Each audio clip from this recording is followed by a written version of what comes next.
La France ces dernières années, caractérisée par une impasse politique avec des difficultés à former un gouvernement, des premiers ministres qui ne dépassent guère 12 mois. Sur le plan économique, l'endettement est abyssal, on n'arrive plus à aligner les chiffres.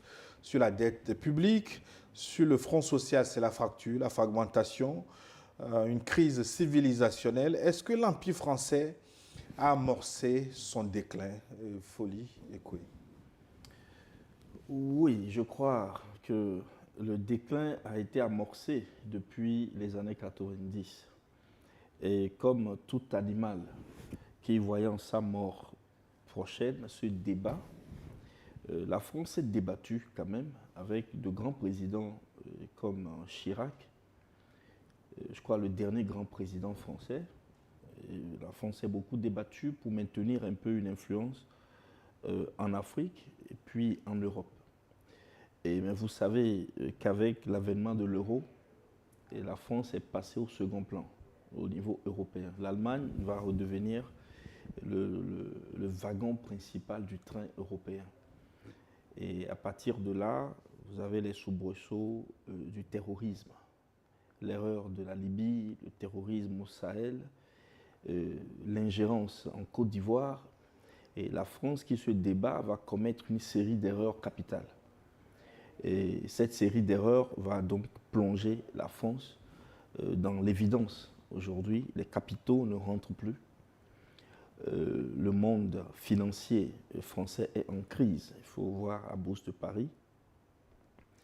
Le chômage qui flambe à 18%, voire 20%, si les chiffres sont corrects. Et nous voyons donc une crise sociale qui s'amorce. Ici, j'aimerais mettre en évidence ou en exergue un facteur. Nous, les Africains, nous avons une grande résilience dans des situations d'extrême pauvreté, de dénuement matériel extrême. Vous voyez des Africains qui pratiquement n'ont rien, mais qui rient, qui dansent, qui sont contents, qui sont heureux. Les populations européennes, en particulier les populations françaises, qui ont été habituées depuis les 30 Glorieuses à un certain standard de vie socio-économique, auront toutes les difficultés du monde à s'accommoder à des parents, des frères qui n'ont pas de travail, qui n'arrivent plus à payer le loyer. Et ce qui va entraîner donc des casses sociales, des insurrections sociales qui se passent tout le temps. Pour ceux qui vont souvent en France, moi j'y ai été il y a de cela 1 an environ, et presque pour 2 semaines, il n'y a pas eu un jour où il n'y avait pas de grève. Si ce n'est pas la RATP, c'est le trafic routier ordinaire, c'est les agriculteurs, et ça n'en finit pas. Donc je crois que la France est tombée dans une zone rouge. Et les tendances ne sont pas favorables à la relève immédiate de la France. Donc c'est le déclin, certainement. Mais est-ce que l'État français va réussir à revenir, à se remettre sur pied? Nul ne le sait. Mais un déclin certain, il y a. Excellent, Sogoyo. Je crois que dans l'introduction, tu as donné 2 noms, notamment celui de Napoléon et de Gaulle. Napoléon voyait grand, très grand, sinon trop grand, mais il voyait grand pour la France. De Gaulle voyait grand, très grand, il voyait grand pour la France, même si c'est lui qui nous a réduits en esclavage pour nous mettre pieds et poings liés au service de l'esclavage français. Mais il voyait grand pour la France. Mais comme il a dit depuis Chirac, tous ceux qui se suivent à l'Élysée, mais c'est une suite de plaisantins. Ça dit que c'est des gens, ils voient grand pour les autres. Et le sommet de ces plaisanteries de mauvais goût, au détriment du peuple français, il faut le souligner, mais c'est l'actuel président. Il a tout, ça dit qu'il est arrivé. On voit que bon, c'est des gens qui l'ont mis là-bas. Hein. Il n'est pas, le président Macron n'est pas tombé de nulle part au pouvoir à l'Élysée. C'est des gens qui l'ont mis. En tout cas, il a été élu 2 fois au suffrage universel. Laisse-moi parler. Si tu veux parler à ma place, je prends mon téléphone, je rentre. Rectifier, c'est mon rôle. Non. D'assurer la police de la parole. Oui, laisse-moi finir et tu vas rectifier. Donc, aujourd'hui, quand il est venu, mais tout ce que la France comptait de bon, La France sur le plan industriel, sur le plan technologique, mais c'est un pays très avancé.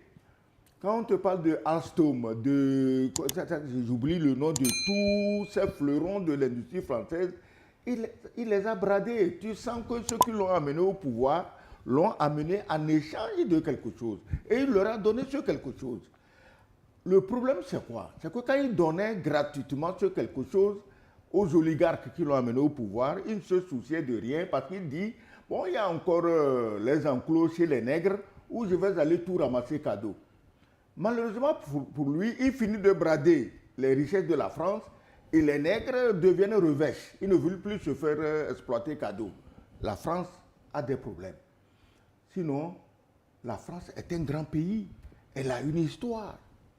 Elle a un rayonnement, je peux dire, illimité. C'est le seul pays, tu pars de l'Europe, tu arrives en Afrique, tu vas jusque dans le Pacifique. La Nouvelle-Calédonie, la Polynésie, tu viens dans les Caraïbes, c'est la France. Elle a un rayonnement tel qu'un tel pays ne peut pas tomber en faillite. Mais on a élu quelqu'un qu'on appelle Mozart de la finance.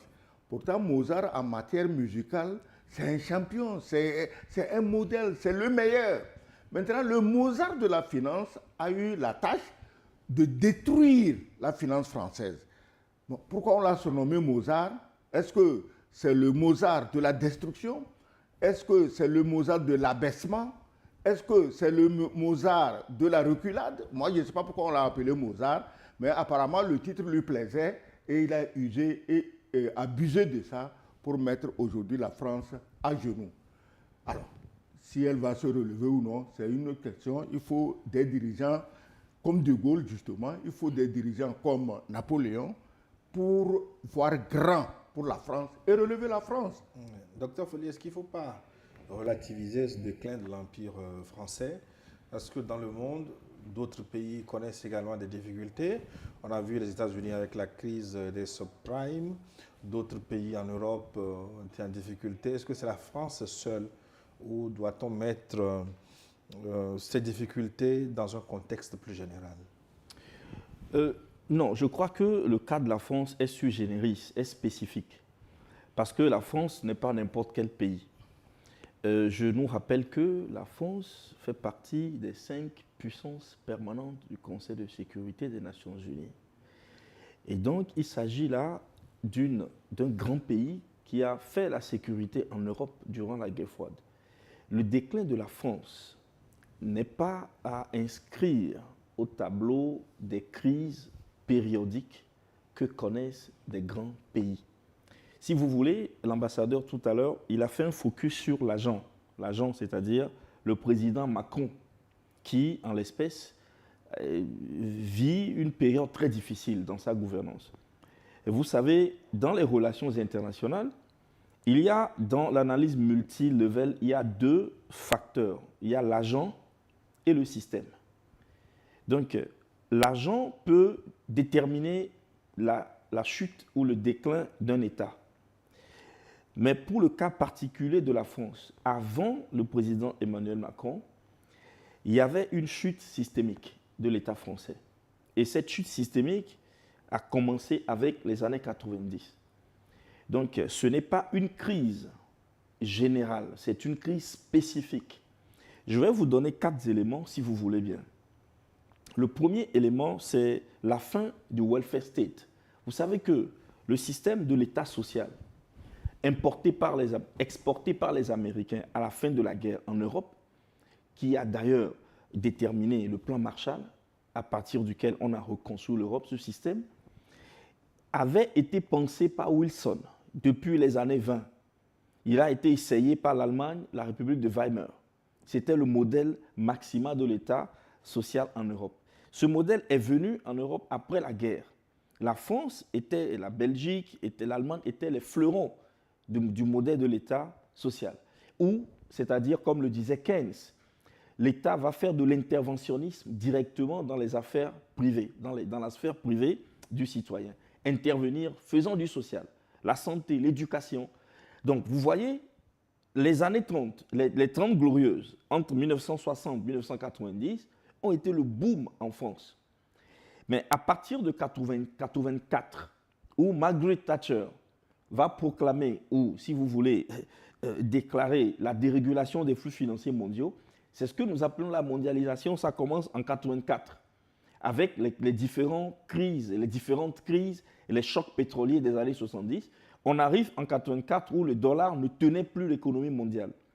Donc, on a commencé par faire des réajustements. On parle souvent des réajustements structurels pour ce qui est des pays africains. Mais non, il y a eu des réajustements majeurs aussi dans les pays d'Europe. Donc, vous êtes dans les années 80 où ça commence, où on commence par redimensionner l'économie de ces États, la France compris. La guerre froide termine. Donc, le premier facteur dont je parlais, c'est la fin de l'État social. L'État social finit brusquement avec la fin des années 80. La conjoncture commence. La guerre froide termine. Le rôle de la France en Europe devenait mineur. Donc, les Américains ont décidé de refaire l'Europe. La Russie n'est plus, l'URSS n'existe plus. Il faut refaire l'Europe en un empire. Le pays qui a été choisi, c'est l'Allemagne. L'Allemagne, donc à Maastricht, en 1992, l'Allemagne sera au cœur de la reconstruction européenne. Vous le verrez en 2000, on choisira le Deutsche Mark comme étant l'étalon monétaire de toute l'Europe. La France est déclassée. Second facteur, il y a le déclassement de la France au niveau européen. Qu'est-ce que ça va entraîner? Vous vous souvenez des négociations qui ont eu lieu entre l'Allemagne et la France en 2009 sur la banane, sur l'huile de coco, l'huile rouge, l'huile de palmier, ouais, au niveau de l'Afrique centrale. Vous savez, les négociations qui ont duré 7 jours. Finalement, la France a perdu. Donc, l'Allemagne va imposer un ordre économique et social en Europe. Vous ajoutez à ce deuxième facteur une erreur capitale qui a été commise par la France elle-même en Afrique. C'est pratiquement si vous voulez, le parrainage du terrorisme. Le parrainage du terrorisme qui est démontré aujourd'hui partout, est devenu public. Au début, lorsque nos militaires envoyés au Mali revenaient et en parlaient dans les maisons, dans les bars, les gens ne croyaient pas que des officiers français pouvaient faire déverser par des hélicos des combattants islamiques qui combattaient l'armée malienne. Personne ne croyait à l'époque. Mais aujourd'hui, c'est documenté. Cette erreur va conduire la France à perdre 3 grands pays fondamentaux du Sahel. À partir de 2023, si vous observez bien, les lois de finances en France, on n'arrive plus à les voter facilement. Donc, il n'y a plus toute la prébende, toutes les ressources qui venaient de ces 3 pays ne viennent plus en France. Et les réseaux, les multinationales, les monarchies européennes, cachées derrière le réseau monétaire financier, donc le franc CFA, se retrouvent avec des vannes vides. L'économie de la France va recevoir le choc le plus mortel. Vous savez, le choc mortel que l'économie française reçoit, c'est à partir de 2022, avec la fermeture des vannes de l'uranium nigérien. Le Burkina va faire autant, et d'importantes sommes dues à la taxation dont la France était exonérée vont tomber sur le trésor français. Les charges augmentent. Au même moment, le chômage augmente en France. Donc il y a eu une erreur capitale de la France elle-même dans le management de ces anciennes colonies, notamment le projet de restructuration du Sahel. Vous avez vu, la France a réussi à convaincre les pays européens pour former une armée, venir la soutenir au Sahel. C'est la force Takuba.